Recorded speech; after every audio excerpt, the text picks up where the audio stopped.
हरे कृष्णा। राधे राधे। कैसे हैं आप सब लोग। आज आप लोग के साथ गणेश चतुर्थी और संकट चौथ, तिलकुट चौथ के नाम से जो जानते हैं, संकट चौथ की व्रत कथा मैं सुनाने वाली हूँ। तो जब हम संकट चौथ व्रत की कथा सुनेंगे, हाथ में हम थोड़े से तिले ले लेंगे और एक पुष्प हमें ले लेना है। इसके बाद हम भगवान के सामने हाथ जोड़कर कथा को सुनेंगे। संकट चौथ की कथा कुछ इस प्रकार से है।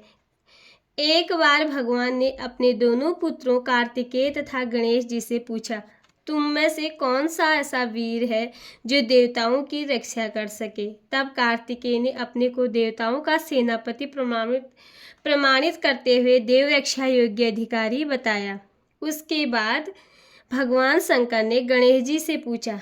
तब गणेश जी ने कहा, मैं तो बिना सेनापति बने ही देवताओं के सब संकट हर सकता हूँ।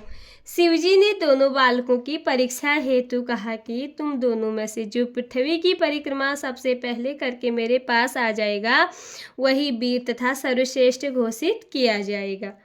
कार्तिकेय अपने वाहन मोर पर चढ़कर पृथ्वी की परिक्रमा करने चल पड़े। गणेश जी ने सोचा कि अपने वाहन चूहे पर बैठकर पृथ्वी की परिक्रमा पूरी करने से बहुत समय लग जाएगा, इसलिए कोई और युक्ति सोचनी चाहिए। गणेश जी ने अपने माता पिता की 7 बार परिक्रमा की और कार्तिकेय के आने की प्रतीक्षा करने लगे। कार्तिकेय ने लौटने पर अपने पिता से कहा, गणेश तो पृथ्वी की परिक्रमा करने गया ही नहीं। इस पर गणेश जी बोले, मैंने अपने माता पिता की 7 बार परिक्रमा की है। माता पिता में ही समस्त तीर्थ निहित हैं, इसलिए मैंने आपकी 7 बार परिक्रमा की है। गणेश जी की युक्ति सुनकर सब देवता और कार्तिकेय ने उनकी बात सिर झुकाकर स्वीकार कर ली। तब शंकर जी ने गणेश जी को आशीर्वाद दिया कि समस्त देवताओं में सर्वप्रथम तुम्हारी पूजा होगी। गणेश जी ने पिता की आज्ञा अनुसार देवताओं का संकट दूर किया। यह शुभ समाचार जानकर भगवान शंकर ने कहा कि चतुर्थी तिथि के दिन चंद्रमा तुम्हारे मस्तक का ताज बनकर पूरे विश्व को शीतलता प्रदान करेगा। जो स्त्री पुरुष इस तिथि पर तुम्हारा पूजन तथा चंद्रमा को अर्घ्य देगा, उसका दैहिक तथा भौतिक ताप दूर होगा और ऐश्वर्य पुत्र सौभाग्य को प्राप्त होगा। बोलिए गणेश भगवान की जय। अब इसी के साथ ही हम भगवान गणेश जी की दूसरी कथा आपको सुनाएंगे। एक बुढ़िया माई थी, मिट्टी के गणेश जी की पूजा करती थी। रोज बनाए रोज गल जाए। एक सेठ का मकान बन रहा था। बुढ़िया बोली, पत्थर का गणेश बना दो। मिस्त्री बोले, जितना हम तेरा पत्थर का गणेश घड़ेंगे उतने में अपनी दीवार न चिनेंगे।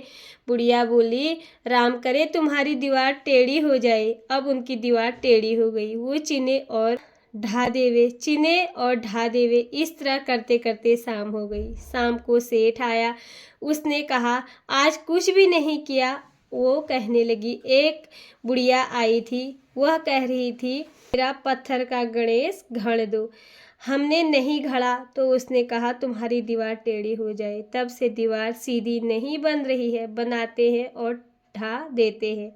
सेठ ने बुढ़िया बुलवाई। सेठ ने कहा, हम तेरा सोने का गणेश गढ़ देंगे, हाँ हमारी दीवार सीधी कर दो। सेठ ने बुढ़िया को सोने का गणेश गढ़ा दिया। सेठ की दीवार सीधी हो गई। जैसे ही सेठ की दीवार सीधी, वैसी सबकी करना। बोले गणेश भगवान की जय। ओम गणेशाय नमः।